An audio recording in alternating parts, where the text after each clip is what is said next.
Hello students, how are you. तो बच्चों, आज की क्लास हम आपके साथ स्टार्ट करने जा रहे हैं, that is capital budgeting. Capital budgeting और another name of this is investment decisions, right. This is the another name of the chapter, investment decision. तो बच्चों, सबसे पहले इस चैप्टर की इम्पोर्टेंस। तो इस चैप्टर की इम्पोर्टेंस आप इस बात से जान लीजिए कि कोई भी सिलेबस, कोई भी कोर्स अगर हमारे इस चैप्टर को लेके आगे चला है तो ये चैप्टर एग्ज़ाम में आना तय है। और सर कम मार्क्स नहीं, किसी भी कोर्स पे जब ये चैप्टर रहता है तो सबसे हाईएस्ट मार्क्स का आता है, राइट। मतलब अगर आपके कोर्स में ये 100 मार्क्स का है तो 100 में से मान के चलिए कि 20 मार्क्स इसमें से आ सकते हैं, राइट। 50 मार्क्स का आपका चैप्टर का कंटेंट है, तो मान के चलिए 10 marks out of the 50 you will have this chapter, right. तो मतलब हर एग्ज़ाम्स के लिए ये अराउंड 20% वेटेज रखता है, 20%, राइट। अब नाउ द क्वेश्चन इज कि ऐसा है क्या इस चैप्टर के अंदर। तो बच्चों यकीन मानो, इस चैप्टर के कंटेंट बहुत सारे हैं, they are lots of contents, और उन कंटेंट्स के कारण से ही ये चैप्टर सबसे ज़्यादा इम्पॉर्टेंट है। और साथ ही साथ इसकी इम्पोर्टेंस इस बात से लगाई जा सकती है कि इन सभी के सभी इन्वेस्टमेंट डिसीजंस के अंदर जो डिसीजंस का क्राइटेरिया है वो क्राइटेरिया इतना इम्पॉर्टेंट है कि अगर आपने वहाँ पर डिसीजन गलत ले लिया तो पूरा का पूरा बिजनेस ख़त्म, पूरा का पूरा बिजनेस खराब, राइट। तो ये नो डाउट बच्चों, आज आप जहाँ पर भी हो वो इसलिए हो क्योंकि आपने पास्ट में कुछ डिसीजंस लिए थे। वो जो डिसीजंस थे वो आज आपको यहाँ पर मेरे सामने बिठा रहे हुए, राइट। अगर आपके पास्ट में डिसीजंस अलग होते तो आज आप ये कोर्स नहीं कर रहे होते, कुछ और कर रहे होते, राइट। तो पास्ट में जो लिया गया डिसीजंस है वही फ्यूचर का जर्नी डिसाइड करता है। तो same here we have to do same thing in this chapter, right. Content ज़्यादा है तो मान के चलिए 6 to 7 क्लासेस जो हैं इस चैप्टर की ऑलमोस्ट लग जाती हैं, राइट। सो ये चैप्टर और आपका वो कॉस्ट ऑफ कैपिटल वाला चैप्टर सबसे बड़े चैप्टर्स हैं, राइट। आफ्टर दैट बाकी chapter 2 class 3 class 2 class 3 class में हो जाते हैं, पर these 2 chapters are the biggest one, right. अब सर हमारे इस चैप्टर में हमें करना क्या है, थोड़ा सा आइडिया लेना बहुत ज़रूरी है। बहुत ध्यान से सुनिए। देखो बच्चों, एक नया बिजनेस है, suppose there is a new business. अब जो ये न्यू बिजनेस होगा उस न्यू बिजनेस के अंदर सब कुछ नया नया होगा, राइट। पर न्यू बिजनेस शुरू करने से पहले हम लोग हमेशा ये एनालाइज करेंगे कि जिस बिजनेस के बारे में हम बात कर रहे हैं वो बिजनेस हम लोग स्टार्ट करें या ना करें। जो बिजनेस हम स्टार्ट करने वाले हैं उसमें जो हमारा प्रोजेक्ट है वो किस तरह से आगे फ्लो करेगा, whether the flows of the project is good और बैड, राइट।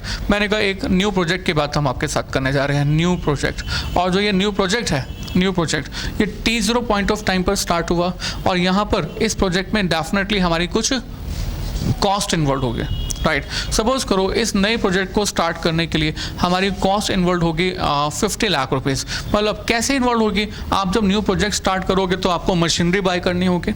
मशीनरी बाय करोगे तो मशीनरी के साथ साथ मशीनरी को इंस्टॉल करने के लिए खर्चे भी करोगे, अपनी कंपनी तक, अपनी फैक्ट्री तक मशीनरी को लाने के खर्चे भी करोगे। और मशीनरी जब इंस्टॉल हो जाएगी तो काम नहीं चलेगा, मशीनरी के साथ साथ आपको वर्कर्स भी चाहिए, राइट। तो वर्क करने के लिए वर्कर जब तक नहीं होगी तब तक काम आगे वर्क नहीं चल सकता। आपको फैक्ट्री स्पेस भी चाहिए। तो मीन्स मैंने कहा सपोज करो T0 पॉइंट ऑफ टाइम पर you need 50 lakh rupees, right. Today you need 50 lakh rupees. जब ये मशीनरी इंस्टॉल हो जाएगी then you will start the production. आपका प्रोडक्शन स्टार्ट होगा और जब आपका प्रोडक्शन स्टार्ट होगा तो डिफरेंट पॉइंट ऑफ टाइम पर you will have the earnings. और ये अर्निंग्स आपको जो अराइज होंगी वो कैसे अराइज होंगे, आप कहोगे जब हमारी मशीनरी इंस्टॉल हो जाएगी तो हमारा प्रोडक्शन स्टार्ट होगा, प्रोडक्शन मार्केट में सेल आउट होगा, प्रोडक्शन मार्केट में सेल होगा तो रेवेन्यू जनरेट होगी, we have the cash inflows. तो कोई भी कंपनी, कोई ऑर्गेनाइजेशन किसी भी प्रोजेक्ट के अंदर पैसा क्यों इन्वेस्ट करती है, क्योंकि उसे मालूम है कि आज पैसा इन्वेस्ट करके फ्यूचर में हमें वापस बहुत कुछ मिलने वाला है, राइट। तो जो पैसा आज आपने इन्वेस्ट किया वो फ्यूचर में आपको मिलेगा, साथ ही साथ आपको उसके साथ उसकी ऊपर रिटर्न भी अराइज होगी, राइट तो कोई भी कंपनी किसी भी नए प्रोजेक्ट को क्यों स्टार्ट करना चाहती है? Because the company knows that the amount invested will be recovered in future and also we will get the return on this amount invested, right? But we have to analyze, we have to find out whether such kind of the project is beneficial for the organization or not. What I mean, मैं इनका हमारी company यहाँ पर 50 लाख रुपए का suppose T0 point of time पर cost invest कर रही है इन द प्रोजेक्ट, राइट? अब इसके बाद हमारी कंपनी को ये एक्सपेक्टेशन है, ये अंदाजा है कि डिफरेंट पॉइंट ऑफ टाइम पर मतलब क्या, T1, T2, T3 and T4 पर हमें इससे कुछ इन्फ्लो अराइज होगा। इन्फ्लो कैसे राइज होगा? हम लोग जब प्रोडक्शन करेंगे तो सेल्स करेंगे, वेरिएबल कॉस्ट खर्च करेंगे, बाद में जो बच जाएगा that will be our cash inflow. तो हमारी जेब से क्या गया? 50 लाख, जेब में वापस क्या आया? Cash inflow. और मैंने कहा बच्चों मान लो कि कैश इन्फ्लो आपकी जेब में जो आया that is rupees 20 lakh in the first year and 10 lakh in the second year, 10 lakh in this point of time and 10 lakh in this point of time, suppose ऐसे मैंने कहा। Weather you will do such kind of business, बताना। 50 लाख रुपए आपने T0 point of time पर invest किए और ये 50 लाख रुपए आने वाले 4 सालों में आपको वापस मिल गए, राइट? तो क्या आप इस तरह के बिजनेस को करना पसंद करोगे? बोलो नहीं। क्यों नहीं? क्योंकि आपको आपके पैसे तो मिल गए बट इसके अलावा आपको कुछ भी नहीं मिला। अगर आपको आपके द्वारा इन्वेस्ट किए गए सिर्फ और सिर्फ रिटर्न पैसा ही मिलता है तो आपको रिटर्न नहीं मिलता, why you will do this? आप 50 लाख रुपए अपने पास कैश लेके बैठोगे नहीं, why you will do the business? जबकि बिजनेस में बहुत तरह का रिस्क होता है कि बिजनेस कब चलेगा, कब प्रोडक्शन होगी, कब बिकेगा सामान, कब वापस कैश आएगा, कैश रिकवर होगा नहीं होगा, this and that. Why you will take the tension? तो मतलब हमें जो कैश इनफ्लोज रिसीव हो रहे हैं उन कैश इनफ्लोज के अलावा आपको इसके साथ साथ कुछ रिटर्न की भी एक्सपेक्टेशंस होती है। तो जो रिटर्न की आपको एक्सपेक्टेशन होती है उसको आप कह सकते हो that this will be your minimum desire क्या बच्चों? Return. It will be your minimum desire return. अब सर ये जो मिनिमम डिजायर रिटर्न है सपोज करो ये 10% है, राइट? तो 10% का मतलब कि 50 लाख इन्वेस्ट करने के साथ साथ आपको 10% रिटर्न अगर हर साल मिल जाती है तो डेफिनेटली आप इस तरह के प्रोजेक्ट को आगे फॉर्म करना पसंद करोगे, अदरवाइज नहीं करोगे, राइट? बट सर सबसे पहले आप ये जरूर जानना चाहोगे कि आपके 50 लाख रुपए रिकवर हो रहे हैं या नहीं हो रहे।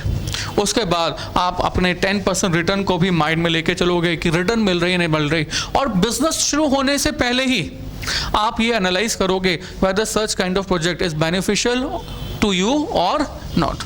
तो मीन्स किसी भी प्रोजेक्ट को एनालाइज करने के लिए आपको किस किस चीज़ों की रिक्वायरमेंट्स होती है? Number 1 you need what? Cash inflows। You need number 2 minimum desired return and number 3 you need cost of the project. और जब इन तीनों चीज़ों को हम लोग क्लब कर लेते हैं, मिक्स कर देते हैं और ये एनालाइज करते हैं whether the net effect is positive or negative, when it is positive this means we will do the project, otherwise we will not do the project। So that this kind of decisions are covered under the chapter what? Capital budgeting। Got it? अब sir देखो हमारी company ने इस तरह से project को evaluate करने के लिए 3 चीज़ों के बारे में हमारे कंपनी हमेशा बात करेगी। बट सर इस कैपिटल बजटिंग के अलावा बच्चों हमारी कंपनी में और भी बहुत सारे डिसीजंस हैं जो हमारी कंपनी को लेने होते हैं।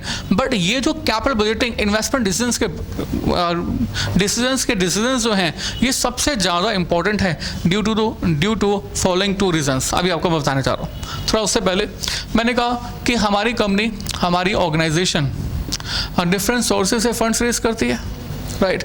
ये सोर्सेज क्या क्या हो सकते हैं? Equity share capital, preference share capital, डेब्ट, retain earnings and FI financial institution वगैरह वगैरह वगैरह, राइट? इन सबको मिलाकर हमारी ऑर्गेनाइजेशन ने सपोज करो 500 करोड़ रुपए रिसीव कर लिया। जो पैसा हमारी कंपनी ने फंड्स रेज कर लिया, हमारी कंपनी इसको दोबारा से क्या करेगी? इन्वेस्ट करेगी। और जो पैसा वो इन्वेस्ट करेगी इसके ऊपर उसको रिटर्न मिलेगा, ऐसे होगा ना।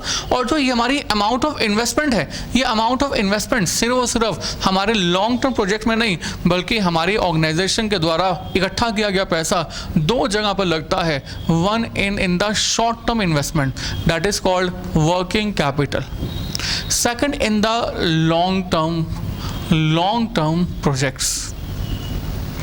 मुझे बताना वर्किंग कैपिटल का मतलब क्या होता है? What do you mean by this working capital? Working capital means current assets minus current liabilities. Current assets means cash, bank, debtors, stock, building नहीं, cash, bank, debtors, bills receivable, right.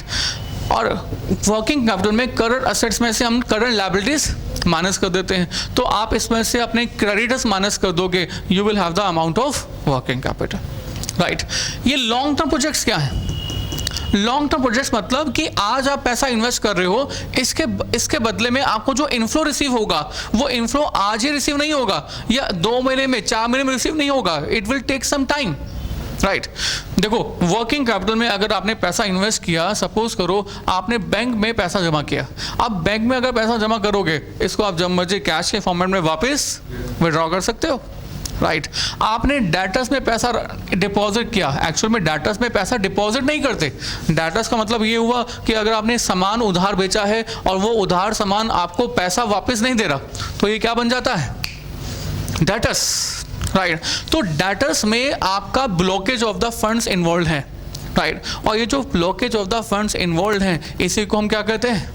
Working capital. तो जो debtors में पैसा आपका block है, वो कितने समय में वापस मिल जाता है आपको? हार्डली 3 मंथ्स, 6 मंथ्स और से मैक्स टू मैक्सिमम 1 ईयर। तो यहाँ पर आपके फंड्स के जो रिकवरी है वो 1 साल में वापस हो जाती है। बट सर जब हम लॉन्ग टर्म प्रोजेक्ट्स की बात करते हैं, तो लॉन्ग टर्म प्रोजेक्ट्स में आज पैसा इन्वेस्ट करने के बाद विद इन 1 ईयर आपको रिकवरी नहीं होती। आपको रिकवरी कितने टाइम पीरियड के बाद होती है? After 1 year, right. मैंने कहा अभी जैसे एग्जांपल की बात कर रहे थे कि आज आप T0 पॉइंट ऑफ टाइम पर कोई प्रोजेक्ट स्टार्ट करते हो, तो आपकी जो फंड्स की रिकवरी है, आज 50 लाख इन्वेस्ट किए, ये रिकवरी होती है डिफरेंट, सपोज आने वाले 8 ईयर्स में। हमारे पास ये प्रोजेक्ट 8 ईयर्स का है, तो 8 साल के बाद ही फंड्स की रिकवरी होगी, not before that. So this means kind of project is called what? Long term projects. तो हमारी ऑर्गेनाइजेशन को शॉर्ट टर्म डिसीजंस भी लेने होते हैं, means how much amount should be invested in working capital like bank, debtors, bill receivables, stocks, etcetera etcetera. The company will also have to decide whether to invest in the long term project or not, or the company has to decide which kind of long term project we have to invest. Like suppose आपके पास 2, 3, 4 आपके पास long term projects हैं, तो इनमें से कौन सा वाला the best project है? तो ये भी किसको डिसाइड करना होगा? ऑर्गेनाइजेशन को, कंपनी को। तो अगर ऐसा है जिसमें कि लॉन्ग टर्म प्रोजेक्ट्स के बारे में भी डिसाइड करना है, तो इस तरह के डिसीजन कहाँ पर कवर्ड होंगे? तो बच्चों ये वाले डिसीजन सबसे ज़्यादा इंपॉर्टेंट रहेंगे या ये वाले डिसीजन ज़्यादा इंपॉर्टेंट रहेंगे? लॉन्ग टर्म वाले, ड्यू टू टू रीज़न। इसके 2 रीज़न हैं, और ये 2 रीज़न ये हैं। Number 1 reason is that is amount of investment. Amount of क्या बच्चों? इन्वेस्टमेंट। इसमें जो हमारा अमाउंट इन्वॉल्व होता है, वो अमाउंट इन्वॉल्व बहुत बड़ा होता है, राइट। आपको कैसा नहीं समझ में आया? देखो डाटास में पैसा ब्लॉक कर रहे हो, पर जब आप नई मशीनरी इंस्टॉल करोगे, तो मशीनरी पहले तो परचेज करनी होगी, फैक्ट्री का स्पेस लोगे, वर्कर्स रखोगे, राइट। आपको इसके परचेज लाने के, अगर मान लो इंपोर्ट कर रहे हो मशीनरी, तो दूसरी कंट्री से लाने के भी खर्चे होंगे। सो इट विल इन्वॉल्व है हाई अमाउंट, राइट। पर debtors, bank, BR, stock comparatively कम इंपॉर्टेंस होते हैं। तो जहाँ पर ज़्यादा पैसा खर्च होता है, वहाँ पर सोच समझ के ज़्यादा डिसीजन लेते हो, या जहाँ पर थोड़ा पैसा खर्च होता है, वहाँ पर ज़्यादा सोच समझ के डिसीजन लेते हो? ज़्यादा। मैंने कहा कि आपने एक शर्ट परचेस करनी है, शर्ट परचेस करने के लिए CP गए, और CP मार्केट से जहाँ पर भी आपको दुकान में अच्छी शर्ट दिखी, वहाँ से ले आए, राइट। बट सर अगर आप एक कार परचेस करने जा रहे हो, राइट, आप CP गए, वहाँ पर 4 दुकानें थी, वहाँ पर सर्च किया, फिर आप दूसरी मार्केट में गए, फिर आप लाजपत मार्केट में गए, फिर आप किसी दूसरी तीसरी जगह गए, फिर चौथे जगह गए, फिर आज डिसाइड नहीं किया, कल डिसाइड करेंगे, परसों डिसाइड करेंगे। मीन्स अब आप ज़्यादा सोच विचार कर रहे हो, तो ज़्यादा सोच विचार करने की जरूरत कब पड़ी? जब अमाउंट जो इन्वेस्टमेंट था वो कम था या ज़्यादा था? ज़्यादा था।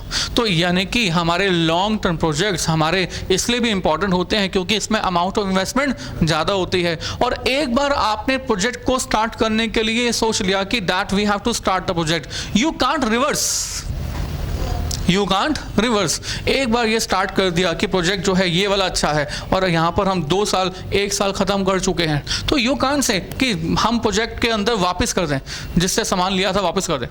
आपने एक बार डिसाइड कर लिया कि आपको स्विफ्ट परचेज करनी है, मारुति की स्विफ्ट कार, तो दिस डजंट मीन कि 2 महीने के बाद अगर आपको कार पसंद नहीं आ रही तो वापस कार मेकिंग कंपनी को वापस दे दो, अपने पैसे वापस ले लो, फिर जो है तीसरी डस्टर कार परचेज कर लो। You can't do this. पर एक बार आप किसी भी मार्केट के अंदर लॉन्ग टर्म प्रोजेक्ट में एंटर कर जाते हो तो आप इसका रिवर्स नहीं कर सकते, right. So these decisions are कौन से हैं ये? हाँ जी, इररिवर्सिबल, राइट। आपको किस इसको आप किसी तरह से प्रैक्टिकल लाइफ के साथ जोड़ सकते हो, राइट सर? बिल्कुल। हमने कहा हमारी लाइफ के अंदर भी 2 तरह के डिसीजंस होते हैं, short term and long term. Short term जैसे मतलब देखो आपको किसी के साथ मतलब आपको दोस्ती यारी करनी है, राइट। आपको लगता है यार जाते हैं घूमते हैं कि एक दोस्त यार हो तो साथ साथ कोई बन जाएगा, whether you will take care of making the friends और नॉट। नो, किसी से हाय हेलो बात हुई और दोस्त बन गया, राइट। तो आपने ज़्यादा ध्यान नहीं दिया। इज इट शॉर्ट टर्म और लॉन्ग टर्म? Short term. आपको भी मालूम है हाली दोस्ती तब तक है जब तक ट्यूशन सेंटर चल रहा है, जब तक ट्यूशन में आ रहे हैं, उसके बाद दोस्ती खत्म, राइट। उसके बाद कभी कभी हाय हेलो हो गई तो बाकी काम खत्म। बट सर मान लो आपने डिग्री ली, डिग्री लेने के बाद अब आपको शादी करनी है, राइट। अब भी एक तरह की दोस्ती है। Now it is short term और लॉन्ग टर्म? अब शादी करने के बाद डोंट थिंक या नहीं अब नहीं, खत्म हो गया, अब आप उसको रिवर्स नहीं कर सकते। तो अगर रिवर्स नहीं कर सकते ये क्या हो गया? Long term. तो आपको शादी करने से पहले बहुत ज़्यादा सोच विचार करना पड़ेगा। जब आपको ज़्यादा सोच विचार करना पड़ेगा और इसी बारे में हम यहाँ पर आपसे बात कर रहे हैं। So these are the long term project that we have to think for this, right. So बच्चों हमारे कैपिटल बिल्डिंग प्रोजेक्ट इसलिए भी इंपॉर्टेंट है क्योंकि इनमें रिवर्सिबल फैक्टर नहीं हो सकता। एक बार आप इनमें एंटर कर गए you can't reverse it. Is it clear? Okay, अगर आप ये बात समझ गए हैं तो नाउ द क्वेश्चन इज, ठीक है सर समझ में आ गया है कि पैसा ज़्यादा इन्वॉल्व है, रिवर्स नहीं हो सकता, but how we will do this? हम लोग कैसे इवेल्यूएट करें, राइट। शादी करेंगे तो कैसे पता चलेगा कि कोई बंदा ठीक है या नहीं? क्योंकि जब भी शादी करने के लिए आगे मार्केट में जाते हैं, शादी की एक मार्केट है भारत मैट्रिमोनियल.com, राइट। उन्होंने बिजनेस बनाया हुआ है, राइट। शादी.com, राइट। ऐसे ही मैरिज ब्यूरोज हैं, उन्होंने एक मार्केट। तो मार्केट में जब मैरिज के जाते हैं तो वहाँ पर लोग झूठ बोलते हैं, राइट। और वो झूठ बोल रहे होते हैं और आप भी उनके साथ डील कर रहे होते हैं। हाउ यू विल डिसाइड कि वो जो बंदा है वो ठीक बोल रहा है या गलत बोल रहा है? उनको ये नहीं पता होता कि आप भी उनके साथ ऐसा कर रहे हो, वो भी ऐसे आप भी ऐसे। उसके बाद फिर बस राम मिलाए जोड़ी बन जाती है जोड़ी, right. But sir how we will decide in our business, in our project that long term projects अच्छे हैं या नहीं? शुरू होने से पहले इनका पता कैसे चलेगा? तो इस पर्पस के लिए हमने कैपिटल बिल्डिंग के अंदर कुछ टूल्स बनाए हैं, कुछ औजार बनाए हैं, कुछ रास्ते बनाए हैं जिनके बेसिस पर, जिनकी मेजरमेंट के बेसिस पर आप इन प्रोजेक्ट्स के लिए डिसाइड कर सकते हैं whether these projects are beneficial in future for you और नॉट। तो हमने आपको क्या कहा? What we have to understand, tools of, yes please, capital budgeting, right. और टूल्स फॉर कैपिटल बजटिंग को में हमने कहा we have different types of tools. ये टूल्स कौन कौन से हैं एक बार इसके बारे में लिख लेते हैं, बात कर लेते हैं, राइट। सो सबसे पहला टूल है दैट इज पे बैक पीरियड। आई रिपीट, पे बैक पीरियड। और बच्चों ये जो पे बैक पीरियड है, ये पे बैक पीरियड हमारे पास 2 तरह का हो सकता है। One is simple pay back period and the another is discounted payback period. Simple payback period and discounted payback period. And then another type of tool is that is NPV, NPV क्या है? Net present value, net present value. Another type of the tool is that is IRR, and then discounted, that is profitability index.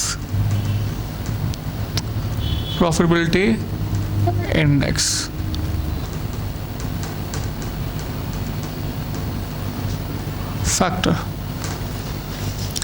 Payback period, simple, discounted, NPV, IRR, profitability index, right? Another tool is basically ARR, that is accounting rate of return, और इसको हम एक दूसरे नाम से जानते हैं, that is average rate of return, right? So all this we have to discuss in our chapter in today's class itself, that ये सब की सभी tools क्या हैं, right? और बच्चों ये जो tools हैं from the payback to the profitable index, they are basically based on the cash inflows and cash outflows. Cash inflows and cash outflows. And ARR, accounting rate of return, is basically based on the accounting profit, or you can say it is based on the net profit.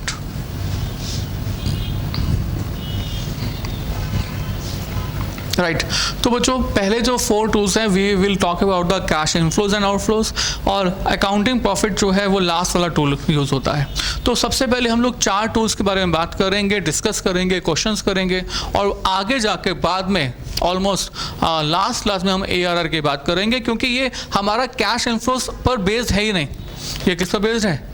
Books profit पर, तो जो कि बाकी सबसे different है, right?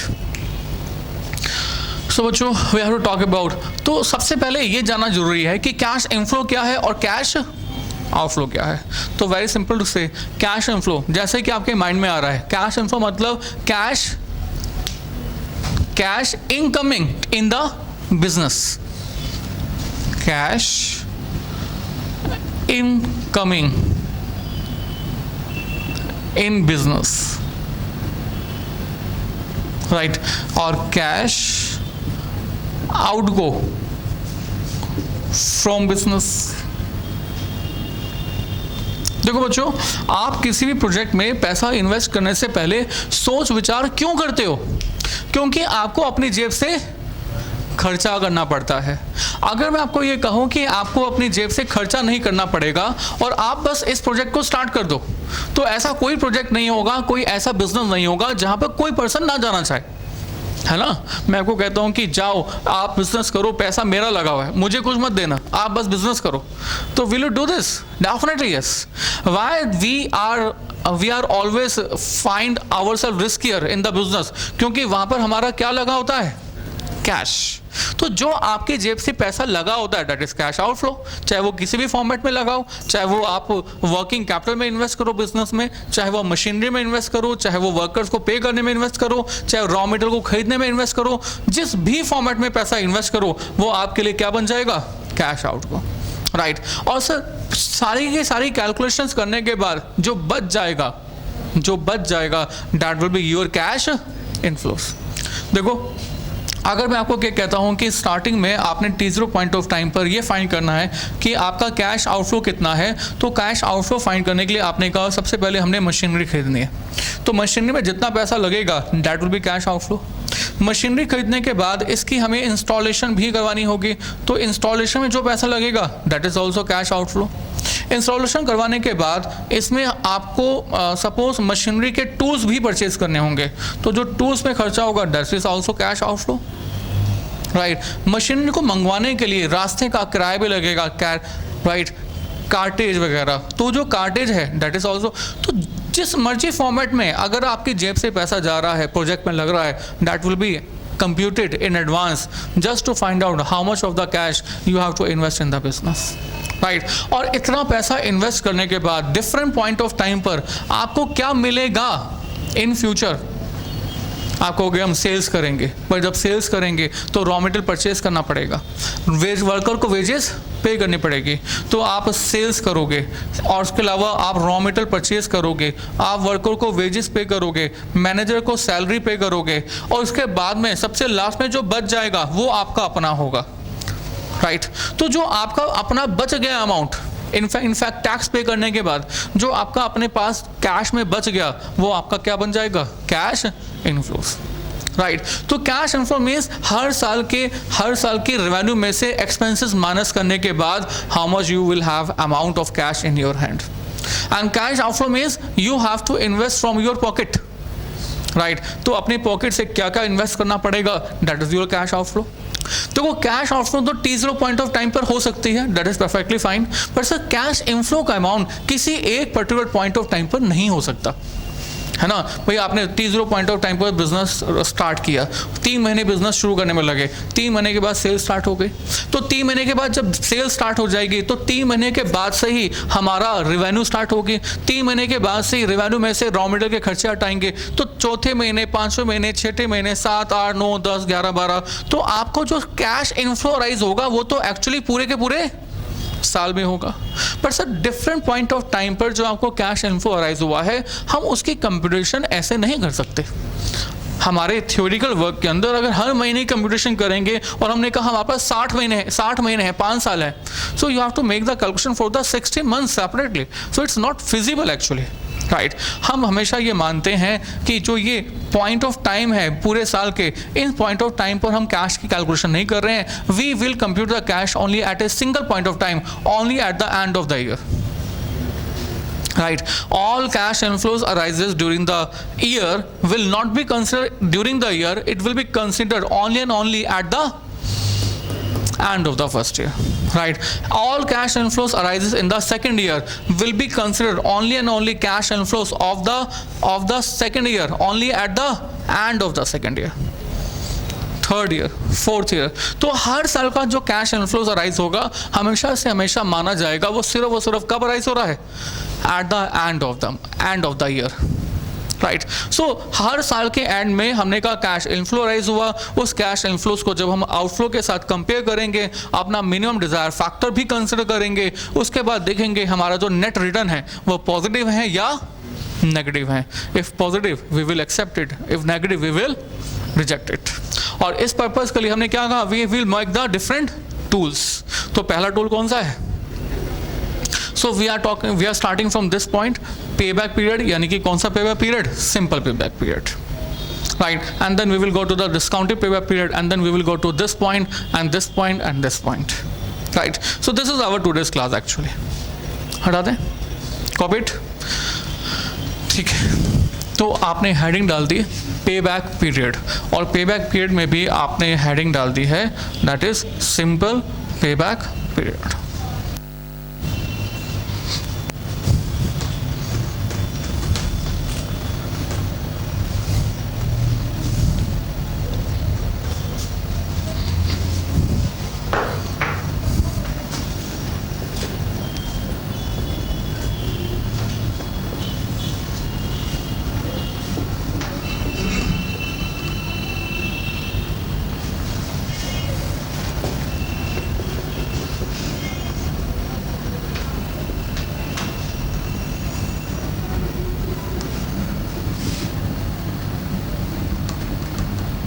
हाँ जी बच्चों, लिखेंगे साथ के साथ, it is the time period under which our cash investment comes to us.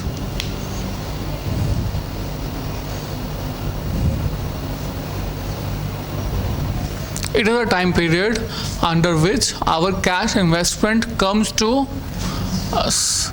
ये वो टाइम पीरियड है जिसमें कि हमारे द्वारा इन्वेस्ट किया गया पैसा हमारे पास वापस आ जाता है।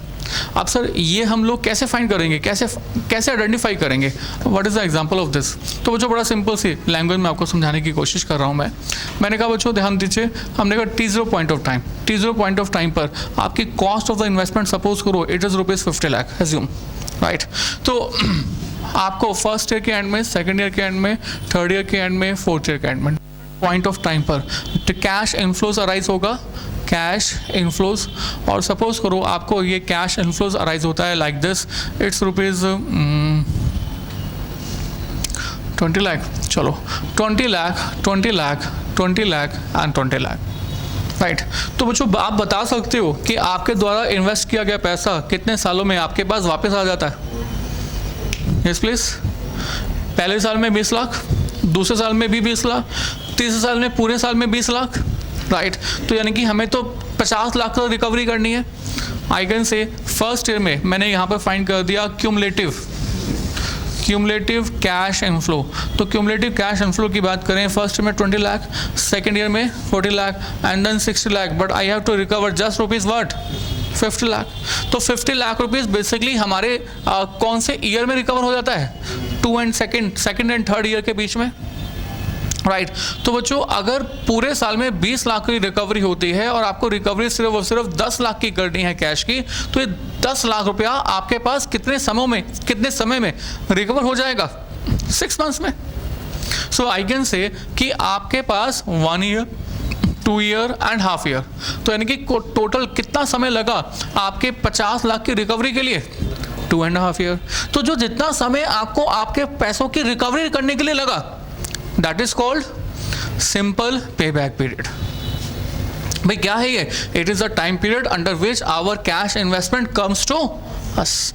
वो पैसा जो हमने इन्वेस्ट किया है वो हमारे पास वापस आ जाता है, इसी को हम कहते हैं सिंपल पे बैक पीरियड। तो इस केस में अगर आपको simple pay back period find करना है तो क्या मैं इसका कोई फॉर्मूला बना सकता हूं? Can I form the formula for this? Yes. क्या लिखेंगे? Cash outflow divided by cash inflow. Cash inflow बच्चों क्या? Cash inflow per annum. तो कैश आउटफ्लो कितने रुपीस का, क्या कहते हो? 50 लाख का। And cash inflow per annum, हर साल का कैश इनफ्लो पर एनम कितने रुपीस का है? 20 लाख का। डिवाइड कर दीजिए और डिवाइड करके मुझे बताइए कितना आता है। हाँ जी 2.5 ना, 2.5 ईयर्स। इजी या नहीं? इट्स इजी यार। अच्छा, तो क्या ये जरूरी होगा कि आपके पास जो हर साल जो कैश वापस रिकवर हो रहा है, क्या ये हर साल सेम हो? नो। देखो छोटा सा एग्जांपल चेंज किया मैंने कहा example number 2 is this and the example number 2 is that 1 2 3 4 5 T0 T1 T2 T3 T4, right. यहाँ पर cost of the investment is ₹50 lakh and first year के एंड में कैश रिकवर हुआ सो दैट 20 लाख, फिर recover हुआ 20 lakh and then it's just 5 lakh and then it's बाकी चलो बच्चों थोड़ा सा ज़्यादा कम लेते हैं, 10 lakh 20 lakh and then 20 lakh like this. तो बच्चों क्या अब मैं यहाँ पर अपने सिंपल पेबैक पीरियड का अपना normal formula like cash outflow divide by cash inflow per annum use कर सकता हूँ? नहीं कर सकता, क्योंकि यहाँ पर हर साल का कैश इनफ्लो एक जैसा नहीं है। अगर एक जैसा ये होता तो definitely I can say that cash हम लोग डिवाइड करके आंसर निकाल देंगे, पर अगर एक जैसा नहीं है हर साल का कैश इनफ्लो तो हम कैसे करेंगे? इस पर्पज के हमने कहा हम लोग कंप्यूटेशन करते हैं, लिखते हैं computation of simple payback period, simple payback period. और इस सिंपल पेबैक पीरियड को अब हम फाइंड कैसे करें? फॉर दिस पर्पज हमने कहा let us start from the years 1 2 3 4 जितने भी ईयर्स हैं। सबसे पहले डिफरेंट ईयर्स में जो आपने कैश इन्फो अर्न किया है वो लिख दीजिए, यानी कि 20 लाख, यानी कि 10 लाख, यानी कि 20 lakh and then 20 lakh, right. And then find out the cumulative cash inflow. तो how you will find out the cumulative cash inflow? पहले वाला number as it is, right. इस 20 लाख में हम लोग नेक्स्ट नंबर ऐड कर दीजिए 30 lakh and then next number add कर दीजिए 50 लाख, बस हो गया। तो 50 लाख रुपीस आपके पास कितने ईयर्स में रिकवर हो गए? हाँ जी 3 ईयर्स में। तो अगर 50 लाख रुपीस आपके पास 3 ईयर्स में रिकवर हो गए तो इन्हीं 3 ईयर्स को हम क्या कहेंगे? Yes please, simple payback period, right? So now I can say बच्चों that my simple payback period is equal to what? Is equal to yes 3 years.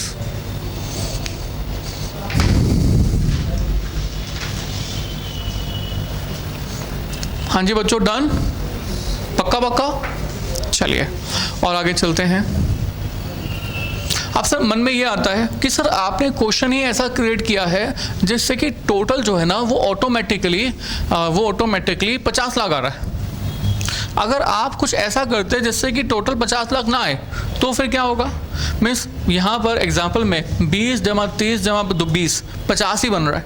अगर जमा प्लस करके 50 ना बने, कुछ कम या ज़्यादा बने तो क्या होगा? राइट। Next example number 3। और एग्जाम्पल नंबर 3 में हमने कहा बच्चों ध्यान दीजिए, T0 point of time first year, second year, third year, fourth year, fifth year. First, second, third, fourth and fifth different years के अंदर आपके पास सबसे पहले cost of the investment is there, कितना? 5 लाख, 50 लाख। एंड मैंने कैश इनफ्लो लिख दिया बच्चों, फर्स्ट ईयर में 20 लाख का, उसके बाद 10 लाख का, उसके बाद 15 लाख का, उसके बाद ऐसे ही लिख दिया मैंने 15 लाख का, and then 10 lakh and so on. So now find the पे बैक पीरियड।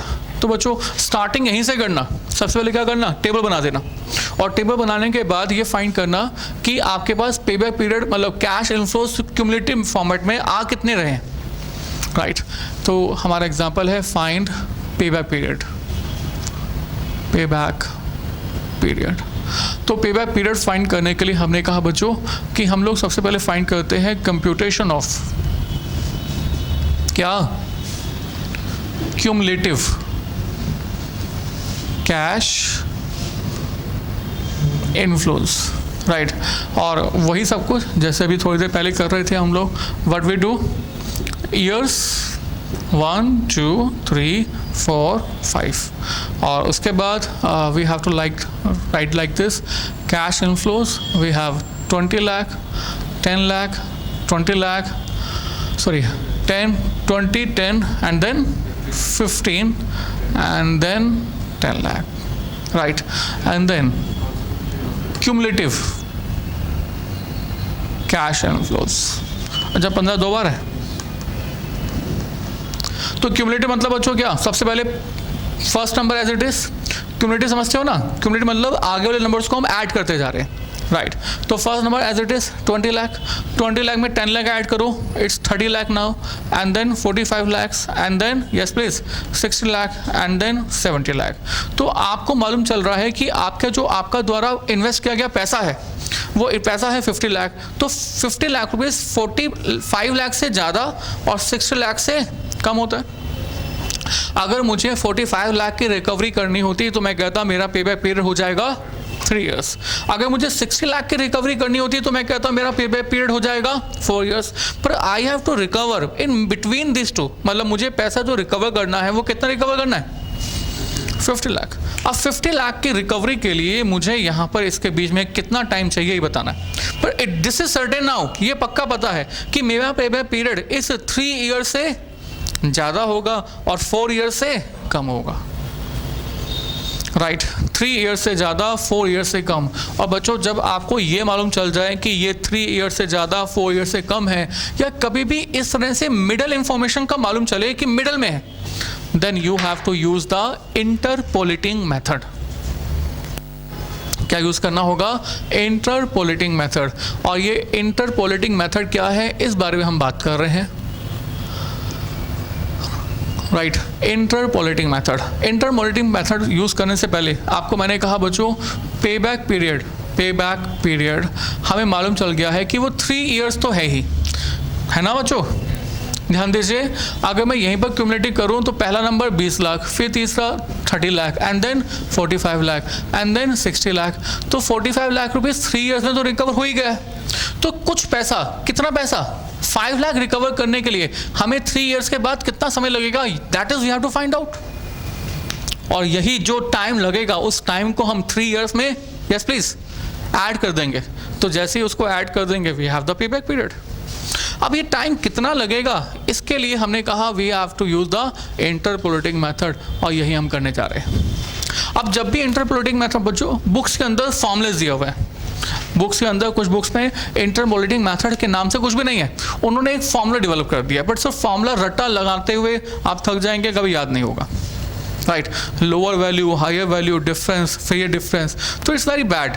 तो हम क्या करते हैं, इसको इंटरपोलेटिंग मेथड से सीख लेते हैं। इट्स वेरी इजी, बहुत आसान है।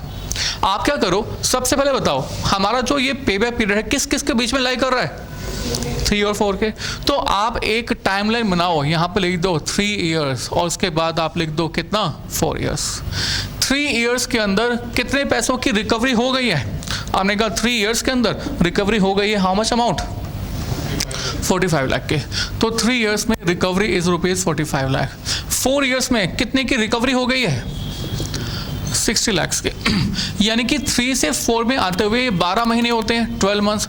तो 12 मंथ्स में 45 to 60 लाख आते हुए how much amount you had recovered, 15 lakh, 15 lakh rupees. So 15 lakh रुपए रिकवर करे हैं आपने कितने मंथ्स में, 12 मंथ्स में। बट आपको रिकवरी जो करनी थी वो रिकवरी करनी थी 45 लाख से कहाँ पर, 50 लाख तक, यानी कि कितने अमाउंट की, 5 लाख की। तो 5 लाख की रिकवरी करने के लिए आपको कितना समय लगेगा, टाइम लगेगा, this is you have to find out. Yes sir, समझ आ रहा है। सो ये आपको फाइंड करना है। अब इस पर्पस के लिए तो ये यूनिटरी की तरह से हो गया ना, यूनिटरी। यूनिटरी मतलब हम क्या कहते हैं कि भैया 12 महीनों के अंदर 15 लाख की रिकवरी हुई है, तो बताओ 5 लाख की अमाउंट के लिए कितना मंथ्स लगेंगे, for recovery of rupees 15 lakh time is equal to how much time, 3 months. And the for recovery of rupees 1, the time will be 3 months divided by 15 lakh. And for recovery of, हमें कितने पैसे की recovery करनी है, 5 लाख की। तो time will be, बच्चों क्या कहते हो, 3/15 मल्टीप्लाई बाय 5 हो जाएगा। तो for recovery of 15 lakh 3 months, ओहो इट्स 12 ना, सॉरी, 15 लाख की रिकवरी के लिए 12 महीने लगे। 1 लाख रुपए की रिकवरी के लिए 12/15, और 5 लाख की रिकवरी के लिए मल्टीप्लाई बाय 5। सॉरी बच्चों, प्लीज करेक्ट इट। समझ में आ गया भैया, 15 लाख की रिकवरी के लिए कितना समय, 12 महीने। 5 लाख की रिकवरी के लिए कितना लगेगा, this is you have to find out. चलिए बताइए कितना, हाँ जी 4 मंथ्स ना, 4 मंथ्स। तो बच्चों 4 मंथ्स में हमारे बाकी पैसों की रिकवरी हो गई है। सो I can say 3 years and 4 months। तो 3 years and 4 months is the pay back period. तो पे बैक पीरियड आपको क्या शो कर रहा है कि जो पैसा आप इस प्रोजेक्ट में लगाने के लिए सोच रहे हो वो पैसा आपके पास वापस 3 years and 4 months में आ जाएगा। You will recover your amount of investment of rupees 50 lakh in how much time? 3 years and 4 months. Is it clear? चलिए, बहुत अच्छी बात है। तो 3 साल और 4 महीनों में आपके पास आपका पैसा वापस होगा। तो ये हमने आपको सिखाया, राइट। अच्छा, क्या हम इसको 3.4 लिख सकते हैं, बोलो 3.4? नो, नहीं लिख सकते। क्यों नहीं लिख सकते? वो इसलिए नहीं लिख सकते क्योंकि ये मंथ्स है और ये ईयर्स है। तो आपको या तो दोनों ईयर्स में हो या दोनों मंथ्स में हो। तो एक काम करो, अगर आप इनको प्लस करना भी चाहते हो तो मंथ्स को भी ईयर्स में कन्वर्ट कर दो, और मंथ्स को ईयर्स में कन्वर्ट करने के लिए 4/12। So now I can say it's basically 3.3333 years. और अदरवाइज ये जो आंसर है ये भी परफेक्ट आंसर है, इसमें भी कोई मिस्टेक नहीं है। That can be given as a answer, right. तो बच्चों ये हमने आपको क्या सिखाया, simple pay back period. This was the simple pay back period. Question ऐसा करना चाहोगे या हो गया? एक छोटा सा एग्जांपल, ठीक है। तो एक छोटा सा एग्जांपल आप कर रहे हैं, मैं आपको एग्जांपल दे रहा हूँ। Just take 4 to 5 minutes and do the example. Please do this, otherwise आप सिर्फ देखते रहेंगे और कुछ भी नहीं करेंगे।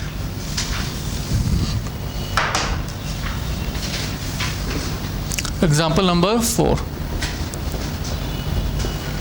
And T0 point of time cost rupees 10 lakh.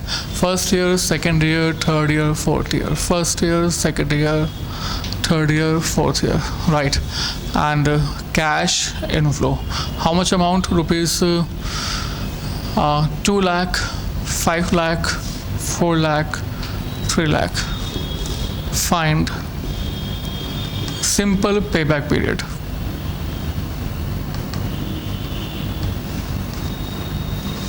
Right, so this is the question. So please do this yourself. You have 5 minutes for doing this example.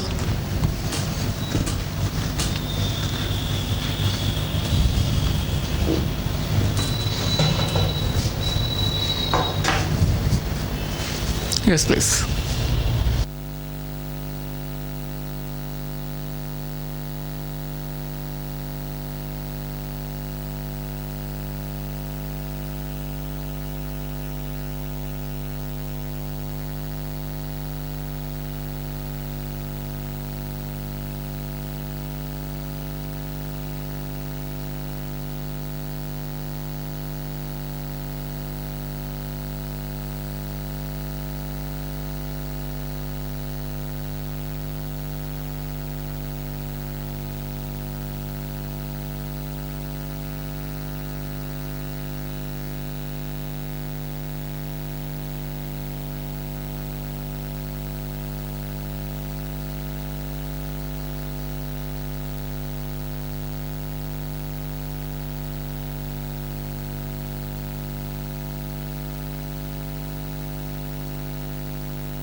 जो डन, ओके गुड सर, आपने किया, गुड वन। तो इसके बाद हमने कहा कि आपने सबसे पहले क्या फाइंड किया था? Computation of what? Cumulative cash inflow.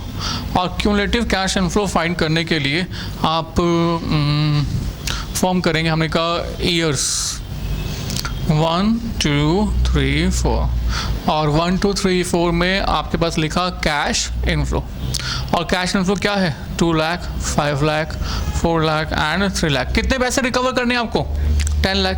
तो हमने कहा हम सबसे पहले फाइंड करेंगे क्यूमुलेटिव कैश इनफ्लोज। और क्यूमुलेटिव कैश इनफ्लो में सबसे पहले first number as it is, and then 2 lakh plus 5 lakh 7 lakh, and then 11 lakh. ओलो, बस रुक जाओ, आगे तो जरूरत भी नहीं है। हमें जो रिकवरी करनी है वो रिकवरी कितने की करनी है? 10 लाख रुपीज़ की। तो 10 लाख की रिकवरी करने के लिए 2 ईयर से ज़्यादा समय लगेगा, 3 ईयर से कम समय लगेगा। So we have to use the interpolating between these two, right. So हमने कहा बच्चों that simple payback period is equal to basically 2 years plus something, right। बच्चों यकीन मानो ये जो सिंपल पेबैक पीरियड है, इसको समझाने का ऑब्जेक्टिव यही है कि आपको इंटरपोलेटिंग आपको माइंड में समझ में आए। अदरवाइज तो सिंपल पेबैक पीरियड में कुछ है ही नहीं, राइट। इंटरपोलेटिंग ही सिखाने के लिए पूरा सिखाया जाता है। सो बच्चों 2 years प्लस समथिंग के लिए हम क्या बनाएंगे? Yes please, timeline. और टाइमलाइन बनाएंगे, हमने कहा दैट 2 years में आप 2 years में बताइए कितना पैसा टोटल रिकवर कर चुके हो? 7 लाख। 3 years में टोटल पैसा कितना रिकवर कर चुके हो? 11 लाख। तो 2 years में 7 लाख एंड 3 years में हमने कहा 11 लाख। तो मतलब 12 महीने में 12 months के अंदर आपने जो फंड्स टोटल रिकवर किए हैं that is rupees 4 lakh. And how much you have to recover actually in the third year only? 10 lakh तक। आपको 7 से 10 लाख तक पहुंचना है ना, तो 7 से 10 जो है वो इन दोनों के बीच में लाई कर रहा होगा। तो 7 से 10 पहुंचने में मतलब 3 लाख रुपीज रिकवर करने में कितना समय लगेगा? That time basically you have to find out. और ये जो समय होगा ये फाइंड करेंगे with the help of the star. हमने कहा that for recovery of rupees 4 lakh time period, yes please, 12 months. For recovery of rupees 1, time is equal to 12 months divided by, yes please, 4 lakh. For recovery of rupees, yes please, बोलो 3 lakh. Time is equal to 12 months divided by 4 lakh multiplied by 3 lakhs. Yes please. 9 months. तो 9 months का मतलब हुआ कि 9 months में हमारे ये 3 लाख रुपए रिकवर हो जाते हैं। तो क्या इसको मैं फिर से 2.9 लिख दूं? नहीं लिख सकता। क्यों नहीं लिख सकता? क्योंकि वो ईयर्स है, वो 9 months। इतना ही छोड़ दो बस, ज़्यादा मत सोचो इसके बाद, राइट। इट्स फाइन, इतना चल जाएगा। डन, ठीक है। So this was about basically simple payback period. Now we have to talk about yes please, discounted payback period. तो हेडिंग डालेंगे डिस्काउंटेड पेबैक पीरियड। बच्चों इससे पहले मैं आपको डिस्काउंटेड पेबैक पीरियड आगे करवाऊं, इससे पहले मैं आपसे कुछ पूछना चाहूँगा। मैं आपसे ये पूछना चाहूँगा कि हमारा प्रोजेक्ट 1 है, और प्रोजेक्ट 1 है, इसमें हमारा पेबैक पीरियड जो है वो है 2 years, राइट। और हमारा प्रोजेक्ट 2 है, प्रोजेक्ट 2। अब प्रोजेक्ट 2 में पेबैक पीरियड है 3 years, राइट। तो बताओ कि कौन सा प्रोजेक्ट अच्छा है, प्रोजेक्ट 1 और प्रोजेक्ट 2? बोलो। आपको किसी प्रोजेक्ट 1 आंखें बंद करके प्रोजेक्ट 1 में पैसा लगा दो। आपने सर सिखा दिया कि प्रोजेक्ट 1 अच्छा है क्योंकि पेबैक पीरियड इसमें कम है। जितना कम पेबैक पीरियड होगा इसका मतलब है कि हमारा पैसा उतनी जल्दी रिकवर हो जाएगा, राइट। तो पेबैक पीरियड में बेसिकली ये बात की गई है कि पैसा रिकवर कितनी जल्दी हो जाएगा, right.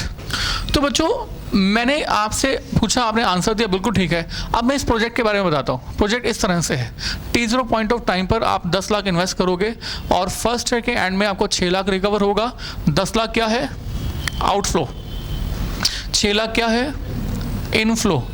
And then second year के एंड में आपको 4 लाख रिकवर होंगे, that is inflow. And then 2 साल के बाद प्रोजेक्ट खत्म हो जाएगा। समझे? थर्ड प्रोजेक्ट मतलब सेकंड प्रोजेक्ट 3 इयर्स वाला, T0 पॉइंट ऑफ टाइम पर 10 लाख रुपए इन्वेस्ट किए, फर्स्ट ईयर के एंड में रिकवरी होगी 4 लाख की, फिर रिकवरी होगी 4 लाख की, फिर रिकवरी होगी 2 लाख की, और फोर्थ ईयर में रिकवरी होगी 5 लाख की। ये हमारी एक्सपेक्टेशंस हैं। देखो मैंने आपको सही इंफॉर्मेशन की है। 10 लाख की रिकवरी कितने समय में हो रही है? फर्स्ट ईयर में। ये हमारे कैश इनफ्लोज हैं। अगर कैश इनफ्लोज हैं तो क्यूमुलेटिव फाइंड करो। Cumulative 4 lakh, 8 lakh, 10 lakh, right. तो 10 लाख रुपीस कितने सालों में रिकवरी हो रही है? देखो आपको मैंने यही कहा था, प्रोजेक्ट 2 जो है वो 3 इयर्स का पे बैक पीरियड डिनोट करता है। तो मतलब आपने कहा कि प्रोजेक्ट 1 लो, प्रोजेक्ट 2 मत लो। सो कैन द पे back period give us the good answer? बोलो नहीं। Payback period, simple payback period perfect answer नहीं देता। क्योंकि यहाँ पर आपके द्वारा इन्वेस्ट किए गए पैसे की रिकवरी तो बात की जाती है, बट इसके अलावा इस वाले अमाउंट ऑफ इन्वेस्टमेंट से जो आप रिटर्न अर्न करना चाहते हो, जो आपके मिनिमम डिजायर रिटर्न है, कम से कम वो रिटर्न आप यहाँ पर सिंपल पेबैक पीरियड में कंसिडर नहीं करते। तो अब आपको आपके द्वारा दिए गए आंसर के ऊपर एक शर्मिंदगी फील हो रही है कि यार मैंने जो आंसर दिया वो गलत। क्योंकि सिंपल पेबैक पीरियड ने जो सिखाया वो आपने सीखा, पर सिंपल पेबैक पीरियड खुद एक क्वेश्चन मार्क है, खुद उसके अंदर एक कंडीशन है कि हम वहाँ पर अपने द्वारा इन्वेस्ट किए गए पैसे की बात करते हैं, कोई भी time value of money consider नहीं करते, राइट। तो बच्चों अगर मैं फिर से आपसे बात करूं time value of money consider करने की बात करूं, then how you will consider time value of money. आपको एक छोटा सा फिर से एग्जांपल दिया, मैंने कहा अगर आप टाइम वैल्यू मनी की बात करो then how you will find out this time value money. हालांकि TVM टाइम वैल्यू मनी आप ऑलरेडी कर चुके हो, राइट। तो टाइम वैल्यू मनी को आप यहाँ पर कंसिडर कैसे कर सकते हो? हम कहेंगे सर देखो T0 पॉइंट ऑफ टाइम पे पहले कॉस्ट बताओ। मैंने कहा cost is 10 lakh, right. Suppose करो इनफ्लो सिर्फ 1 साल में रिसीव हो रहा है T1 पॉइंट ऑफ टाइम पर, and the cash inflow from this project is something that you will say after considering your time value money, right. तो बच्चों मैं कहता हूं कि टाइम वैल्यू ऑफ मनी यहाँ पर जो है वो 12% की है। और ये टाइम वैल्यू मनी कौन कौन से फैक्टर से अराइज होती है? Because of the, yes please, 3 factors. Time value money chapter याद है ना? तो टाइम वैल्यू मनी चैप्टर के अंदर ये 12% 3 रीजन से अराइज होता है। नंबर 1, यस प्लीज, हेलो भूल गए, रिस्क फ्री रिटर्न, राइट। हालांकि मुझे इसको रिस्क फ्री रिटर्न नहीं लिखना चाहिए, मुझे इसको लिखना चाहिए पहले तो inflation. Number 2 real return, and number 3 risk premium. फिर से 1 मिनट में याद दिला देता हूं आपको मैं, दैट इन्फ्लेशन का मतलब है कि अगर आज आपके पास फंड्स हैं और आप इस फंड्स को कहीं पर भी इन्वेस्ट कर रहे हो, तो आज आप इस 10 लाख रुपए से जो कर सकते हैं वो आप 1 साल के बाद नहीं कर सकते। 10 लाख रुपए से आज आप जितना गोल्ड परचेज कर सकते हो उतना ही गोल्ड इतनी 10 लाख रुपए से 1 साल के बाद परचेज नहीं कर सकते, राइट। ये था इन्फ्लेशन। तो इन्फ्लेशन का अमाउंट भी आपको कंपनसेट होना चाहिए। नंबर 2, अगर इस 10 लाख को आप बिजनेस में ना इन्वेस्ट करो, बैंक में इन्वेस्ट करो, बैंक वाला आपको कुछ ना कुछ रिटर्न प्रोवाइड करेगा। सपोज करो वो रिटर्न प्रोवाइड करता है 7%, तो 7% तो वो प्रोवाइड कर रहा है जिसमें सपोज 5% का इन्फ्लेशन है, बाकी रियल रिटर्न है। तो जो रियल रिटर्न बैंक से आपको मिल रहा है बिना कुछ किए, बिना बिजनेस किए, बिना किसी तरह का रिस्क लिए, वो रिटर्न भी आपको इस बिजनेस से एक्सपेक्टेड है। और अगर आपको ये बिजनेस सिर्फ 7% रिटर्न दे तो भी आप ये बिजनेस करना पसंद नहीं करोगे। जब घर बैठे 7% पैसा आ रहा है तो why you will do this business, right. और बिजनेस में जितना रिस्क है उस रिस्क को कवर करने के लिए आप इससे कुछ एक्सपेक्ट करते हो, that expectation is called risk premium, right तो आप रिस्क प्रीमियम एक्सपेक्ट करते हो और रिस्क प्रीमियम और इस वाले अमाउंट को क्लब कर दिया जाए, क्लब ऐड कर दिया जाए, then total amount is 12% and that 12% is considered as a time value of money और you can say it is considered as a minimum desire return और it can be said to be discounting factor. क्या क्या नाम दिया है मैंने इसके? मैंने इसका नाम दिया है TVM, मैंने नाम दिया है मिनिमम डिजायर रिटर्न, कम से कम इतना रिटर्न तो आना ही चाहिए, या मैं इसी को नाम देता हूं डिस्काउंटेड रेट। डिस्काउंटेड रेट का मतलब है कि जो हमारे फ्यूचर के कैश इनफ्लोज हैं उसमें इतना रिटर्न इंक्लूड होना चाहिए। इसी का हम एक और नाम रखते हैं, that is opportunity cost of capital. Opportunity cost of capital का यहाँ मतलब है कि अगर आप इस प्रोजेक्ट को यहाँ पर स्टार्ट नहीं करते तो दूसरी जगह पर आपको इतना मिल जाएगा, राइट तो इस नंबर को आप किसी नामों से जान सकते हैं और इसी को हम कभी कभी यहाँ पर इस वर्ड से प्रोनाउंस करेंगे, that is cost of capital. Cost of capital is the minimum desired return that you will earn to satisfy your sources of funds. Last chapter हमने यही पढ़ा था, राइट तो कहने का मतलब ये कि आज आप जो पैसा इन्वेस्ट कर रहे हो वो पैसा तो आपको मिल ही जाए, उसके अलावा आपको यस प्लीज ये 12% रिटर्न मिल जाए, राइट मीन्स फ्यूचर का जो कैश इनफ्लो है वो कम से कम इतना होना चाहिए जिससे कि आपकी कॉस्ट के साथ साथ आपकी टाइम वैल्यू मनी भी रिकवर हो जाए। सो बताओ अगर फर्स्ट ईयर के बाद फर्स्ट ईयर आपको पे बैक पीरियड चाहिए तो आप इस पे बैक पीरियड का अमाउंट कैसे कैलकुलेट करोगे? How you will do this? बड़ा आसान है, ये आपके पास एक बेसिक प्रिंसिपल की तरह से हो गया। टाइम वैल्यू मनी भी आपको लेनी है, आपको दो चीजें अर्न करनी है, एक तो basic cost plus return. So how you will find out the future cash inflow from this 10 lakh and minimum desired return 12 lakh. तो हमें फ्यूचर वैल्यू निकालने के लिए फॉर्मूला यूज करते हैं P/1+R आउट। फॉर्मूला यूज करते हैं P/1+RT यानी कि 10 लाख इंटू 1+R। R बोले तो 0.12 पावर T मतलब 1 ईयर, तो ये कितना हो जाएगा 12 lakh. If you will receive ₹12 lakh after 1 year then you are satisfied. Then this you say that 12 lakh रुपए जब आपको रिकवर हो जाते हैं तो आपका मिनिमम डिजायर रिटर्न भी 1 साल का रिकवर हो जाता है, साथ ही साथ आपके 10 लाख रुपए भी रिकवर हो जाते हैं, वापस हो जाते हैं, और इसी को हम कहते हैं दैट इज आवर पे बैक पीरियड इज 1 ईयर। आप कहोगे नहीं सर ये तो ठीक है 12 लाख रुपए रिकवर, पर how we will find out this discounted pay back period, find कैसे करेंगे? तो इस पर्पज के लिए मैंने कहा बच्चों हटा देंगे, राइट ये लिखना जरूर, इट्स इंपॉर्टेंट। ओके तो मैंने आपको एग्जाम्पल अब बदल गया और मैंने कहा बच्चों एक प्रोजेक्ट है, इस प्रोजेक्ट के अंदर आपकी जो कॉस्ट है वो 10 लाख रुपीज़ है और 10 लाख रुपीज़ कॉस्ट होने के बाद 1 साल के बाद जो आपका कैश इनफ्लो अराइव होगा, रिसीव होगा, वो 12 लाख रुपए का होगा। Assume that you will receive cash inflow of rupees 12 lakh after 1 year. Suppose this is a situation, right? Find out the discounted payback period. Find discounted payback period. This is you have to find out. So discounted payback period आप कैसे find करेंगे? इस purpose के लिए आपने कहा बड़ा आसान है, हम लोग फाइंड करते हैं पहले computation of cumulative cash inflows, right. और क्यूमुलेटिव कैश इनफ्लोज फाइंड करने के लिए हम फिर से वही सब लिखते हैं, पहले तो ईयर्स 1 एंड देन क्या लिखते हैं कैश इनफ्लोज, राइट। और कैश इनफ्लोज आपके पास है कितने रुपीस का 12 लाख का। तो बच्चों आप जब प्लीज ऊपर आप जब इस 10 लाख की रिकवरी की बात करेंगे तो इस 10 लाख की रिकवरी के लिए सीधा सीधा ये 12 लाख रुपए कंसिडर नहीं करेंगे। क्यों नहीं करेंगे? क्योंकि जो 12 लाख रुपए हैं इसमें दो चीजें छुपी हुई हैं, एक तो आपकी टाइम वैल्यू ऑफ मनी यानी कि वही cost of capital, opportunity cost of capital, minimum desired return या डिस्काउंटिंग फैक्टर व्हाटएवर यू से, एक तो आपके 12% छुपे हुए हैं प्लस आपकी रिकवरी ऑफ 10 लाख छुपी हुई है। तो सबसे पहले इस 12 लाख में से आप ये टाइम वैल्यू मनी का कंपोनेंट हटा देंगे, माइनस कर देंगे। उसके बाद जो बचेगा वो पैसा यूज होगा इस 10 लाख रुपए को रिकवर करने के लिए, राइट। उसके बाद जो बचेगा फिर देखेंगे कि 10 लाख रुपए हमारे रिकवर हो रहे हैं या नहीं। राइट। सो बताओ इस 12 लाख में से अगर मुझे टाइम वैल्यू मनी हटाना है, माइनस करना है, रिमूव करना है, then what I will do, क्या करूं मैं? Right, divided by 1 plus are power T.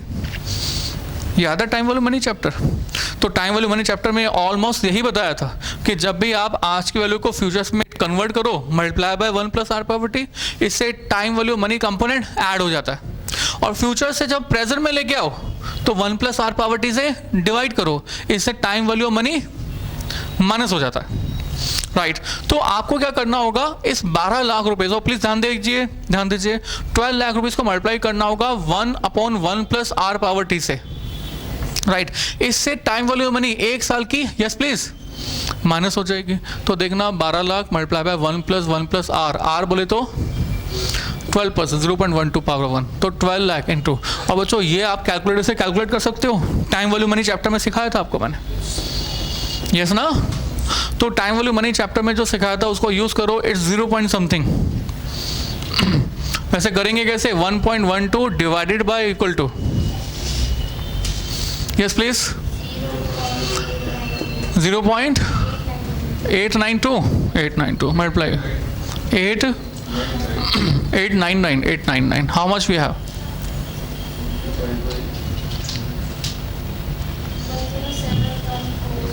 10 नहीं बच्चे, दो बताइए, 0.899, आगे कुछ बताओ।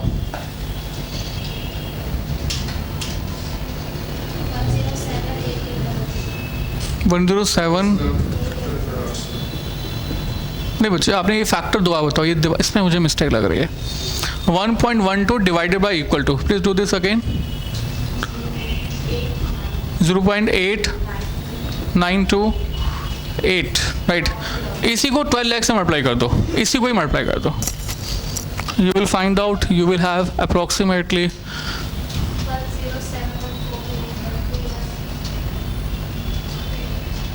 अच्छा 1 मिनट बच्चों, 1 मिनट। लास्ट एग्जाम्पल में मैंने 12 लाख लिया था इधर, अच्छा सॉरी, थोड़ा सा बदलते हैं बच्चे, 1 मिनट, जस्ट 1 मिनट। इसको आप 20% कीजिए प्लीज़, ऊपर ध्यान दीजिए, ऊपर ध्यान दीजिए एक बार, देखो 10 लाख का 20% करेंगे कितना आ जाएगा, 2 लाख, 2 लाख और 10 लाख, 12 लाख। अब 12 लाख में से क्या हटाएंगे जिससे कि ये आ जाए 20%, राइट। तो not to take its 12%, make the discounting factor please 20%, right. अगर आप ये 20% करते हैं तो time value money factor is 0.8333 and this into 12 lakh, just give me the value, कितना आता है, अराउंड 10 लाख, पूरा आ गया ना, तो 10 लाख। तो कहने का मतलब ये कि आपने इस नंबर से 1 प्लस आर पावर टी से डिवाइड किया। और बच्चों याद है टाइम वैल्यू मनी में 1/1 प्लस आर पावर टी, इसको मैं क्या नाम देता था, पीवीएफ, वहां पर क्या नाम देते थे इसको हम, प्रेजेंट वैल्यू फैक्टर, जिसमें कि जो आर है रेट है, और रेट कितना है 20%, और जो टाइम है टी, टाइम इज बेसिकली कितना 1 ईयर। वैसे टाइम जो है डिफरेंट ईयर्स में बदलता रहेगा, और यहाँ पर आपने बताया इट्स बेसिकली 0.833, और जब आप इस कैश इनफ्लो को प्रेजेंट वैल्यू फैक्टर से मल्टीप्लाई कर दोगे तो what you will have present value of cash, yes please, inflow. Multiply कीजिए और मल्टीप्लाई करके 10 लाख आ जाता है। तो 10 लाख क्या शो करता है, 10 लाख ये शो करता है, प्लीज ध्यान दीजिए, 12 लाख में से सबसे पहले आपने मिनिमम डिजायर फैक्टर हटाया, इसके बाद जो बचा उस पैसों से आपने 10 लाख की रिकवरी की बात की, और अब ये 10 लाख की रिकवरी कितने सालों में हो गई, 1 साल में। अब इस 1 ईयर को मैं क्या कहूंगा, discounted payback period. Why it's discounted, because discounted payback period find करने से पहले आपने यहां पर मिनिमम डिजायर रिटर्न को ऑलरेडी कंसिडर कर लिया है ना। जब when I say payback period, when I say discounted payback period, right now discounted payback period, अब अगर मैं आपको ये कहता हूं कि ये जो है वो 1 ईयर का है, तो what do you mean by this 1 years? 1 year मतलब, यस प्लीज, नाउ 1 ईयर्स मतलब कि 1 साल के अंदर आपकी जो मिनिमम डिजायर रिटर्न है वो तो अराइज हो ही गई है, साथ ही साथ आपने अपने प्रोजेक्ट की कॉस्ट को भी रिकवर कर लिया। Is it clear? अब सर सब पक्का ना?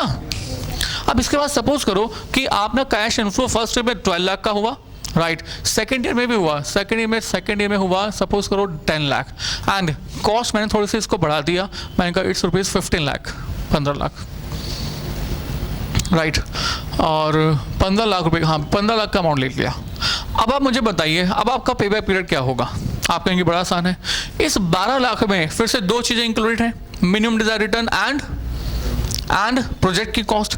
तो पहले तो इस 12 लाख में से पहले मिनिमम डिजायर रिटर्न 20% हटा देते हैं, और 20% हटाने के लिए फर्स्ट ईयर का पीवीएफ यूज करेंगे, राइट। सेकेंड ईयर का जो आपका कैश इनफ्लो आया है यानी कि ₹10 लाख का, इसमें भी हम पीवीएफ लिख कंसिडर करेंगे, और जो ये पीवीएफ होगा, ये पीवीएफ ये कैसा होगा? It's like R equal to 20% और time period how much years? 2 years। तो जब आप time equal to 2 years consider करेंगे then the PVF factor is, yes please calculate कीजिए।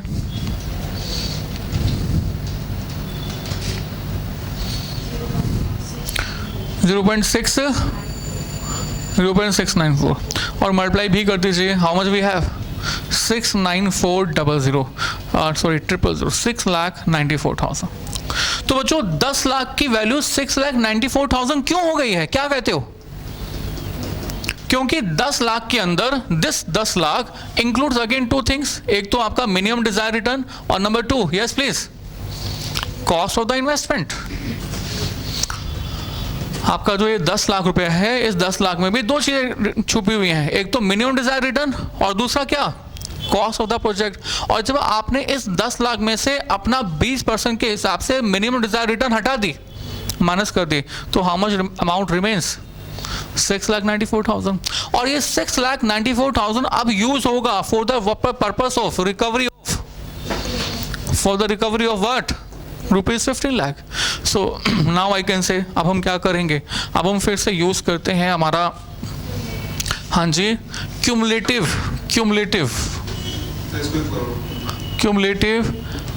Cash inflow. तो क्यूमुलेटिव कैश इनफ्लो 10 लाख, उसके बाद ये ऐड कर दीजिए, इट्स 1,694,000, राइट। तो दिस मीन्स आपको जो रिकवरी करनी थी वो कितने रुपीस की करनी थी? स्टार्टिंग से देखिए कितनी की? 15 लाख की। तो 15 लाख की रिकवरी जो आपने की है, वो रिकवरी आपने 1 ईयर के बाद और 2 ईयर से पहले की है। तो व्हाट यू विल यूज? क्या करोगे? Interpolating method, right. तो इंटरपोलेटिंग मेथड यूज करेंगे और हम कहेंगे कि हम इस तरह से बात करेंगे। हमने कहा our discounted payback period is equal to basically 2 years plus something। अब जो ये something है ये पता नहीं है, this something we have to find out first, है ना। अब ये something हम लोग कैसे फाइंड करेंगे? हम कहेंगे बच्चों that 2 years में जो फंड्स की रिकवरी है, सॉरी 1 ईयर में जो फंड्स की रिकवरी है, 1 ईयर में, sorry it's again 1 year, 1 year में जो फंड्स की रिकवरी है वो कितने रुपीस की है भाई? 10 लाख के। और 2 इयर्स में आपने जो टोटल रिकवरी की है वो कितने रुपीस की है? 1,694,000। In 2 years you recovered 1,694,000। This means in 12 months time, 12 महीनों में 10 लाख से ये आ गया 694,000 you recovered। 12 महीनों में इतने पैसों की रिकवरी। तो आपको जो रिकवरी तक पहुंचना है वो कहाँ तक पहुंचना है? हाँ जी बच्चों, 10 लाख के बाद आपको रिकवरी करनी कितने की थी? 15 लाख की। तो आपको रिकवरी करनी है 15 लाख की। तो means you have to recover just ₹5 lakh. तो इस 5 लाख को रिकवर करने के लिए कितना समय लगेगा? This time period you have to find out with the help of the interpolating, right. तो हम इंटरपोलेटिंग यूज करते हैं। हमने कहा that for recovery of ₹694,000 time period is equal to, yes please, time period is equal to what? ₹5 lakh। and the for recovery of ₹1 time period is equal to 5 time is equal to what? 12 months। and for the recovery of ₹1 time period is equal to 12 upon 694, yes please, 000 and the for recovery of rupees, कितने पैसों की recovery करनी है? 5 लाख की। Time period 12/694,000 multiply by 5 lakh. Just compute the value 8.645। It's 8.645 क्या बच्चों? 45, हाँ जी 45 months ना। तो बच्चों इसको फिर से क्या 1.8645 लिख दें? नो, वो मंथ्स है, ये ईयर्स है। We can't do this. अब ये क्वेश्चन और करते हैं, फिर और अच्छा समझ में आएगा, right? Please copy this question and then we will proceed.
हाँ जी बच्चों, डन। चलिए सर आगे चलते हैं। तो अच्छा इसी को से समझ लेते हैं और थोड़ा सा रिपीट करते हैं। हाँ जी रिपीट करते हैं, समझ में आ गया? समझ में आ गया? ओके, तो फिर भी रिपीट कर लेते हैं एक बार। देखो बड़ा आसान है। मैं हमेशा से कह रहा हूँ कि 15 लाख रुपए की इन्वेस्टमेंट की, राइट, 15 लाख रुपए की इन्वेस्टमेंट करने के बाद आपको एक तो 12 लाख रुपीस का अमाउंट रिसीव हुआ, 10 लाख का अमाउंट रिसीव हुआ, राइट। तो यू कांट से कि 15 लाख में से 12 और कुछ पैसे यहाँ मिल गए और हमारा पेबैक पीरियड आ गया, क्योंकि इस 12 लाख में 12 लाख का अमाउंट हमारे सिर्फ प्रोजेक्ट की कंट्रीब्यूशन नहीं करता है ना, किसके लिए कंट्रीब्यूट करता है? एक्सपेक्टेड रिटर्न के लिए। आपने वो मुहावरा सुना होगा कि ब्याज और प्रिंसिपल में से सबसे ज़्यादा प्यारा क्या होता है? ब्याज या प्रिंसिपल? ब्याज। एक दादा के लिए बेटा और पोते में से कौन सी चीज़ अच्छी होती है? कौन ज़्यादा अच्छा होता है? पोता, राइट। तो पहले हम ब्याज की रिकवरी करेंगे ना, पहले हम रिटर्न की रिकवरी करेंगे, उसके बाद देखेंगे कि हमारा पैसा जो है वो रिकवर हुआ या नहीं हुआ। तो व्हाट आई मीन, 15 लाख रुपए का अमाउंट हमने इन्वेस्ट किया था। This is our basic principal, right. Hindi में कहते हैं मूल है ये, राइट। उसके बाद 12 लाख रुपए जो हमें मिले हैं, that will include two things, return and basic principle. जो रिटर्न है पहले वो हटाओ, फिर देखो कि आपके बेसिक प्रिंसिपल के कितने पैसे रिकवर हुए। हमने कहा जो पैसे इन्वेस्ट, इस 12 लाख में हमारी 2 पैसों की रिकवरी है, एक बेसिक रिटर्न और प्रिंसिपल। तो हमने 12 लाख में से पहले रिटर्न हटा दी। भाई रिटर्न को हटाने के लिए हम आपको बहुत बार सिखा चुके हैं टाइम वैल्यू मनी, इसमें that present value factor use करते हैं, या प्रेजेंट वैल्यू फैक्टर को मैं ऐसे कह सकता हूं, क्या यूज करते हैं? 1/1 + r/t। जब भी आपको time value money factor remove करना हो, माइनस करना हो, तो आप क्या यूज करते हो? Present value factor. तो आपने 12 लाख में से टाइम वैल्यू मनी माइनस करने के लिए 1 + r/t से डिवाइड किया और PVF यूज किया। व्हेन यू यूज दिस ना, then you have the present value of cash inflow.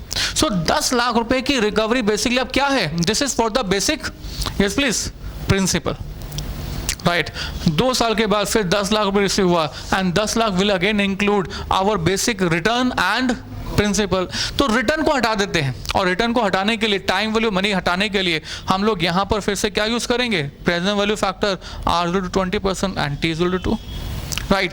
तो 2 साल की रिटर्न हटाई तो ये बच गया। तो अब ये वो पैसे बच गए जो कि हमारे बेसिक प्रिंसिपल को रिकवर करने के लिए यूज होंगे, राइट। तो 15 लाख में से फर्स्ट ईयर में 10 लाख रुपए तो फर्स्ट ईयर में रिकवर हो गए और बाकी पैसे सेकंड ईयर में रिकवर हुए, सेकंड ईयर में इतने। तो कुल मिलाकर आपको 16,94,000 रुपीज रिकवर हो गए। In how much time?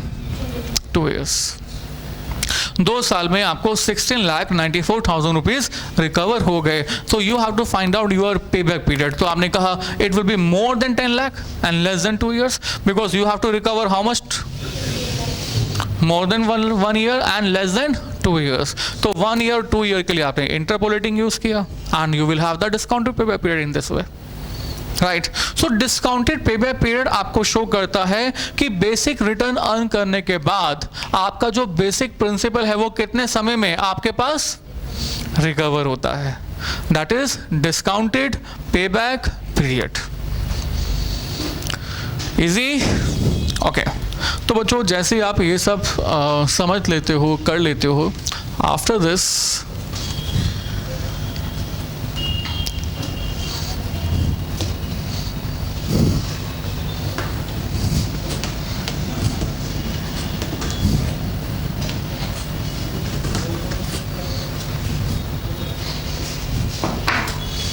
एक और एग्जांपल करते हैं, इनफैक्ट आपको देते हैं करने के लिए।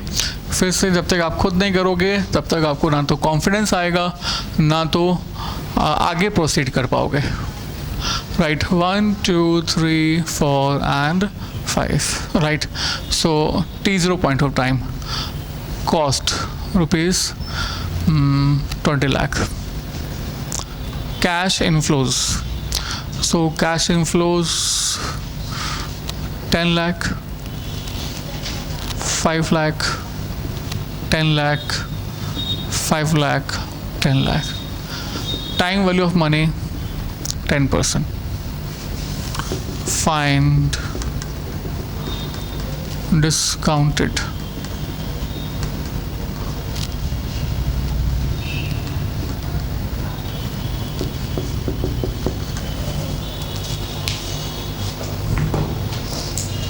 yes please do this fast आप कीजिए।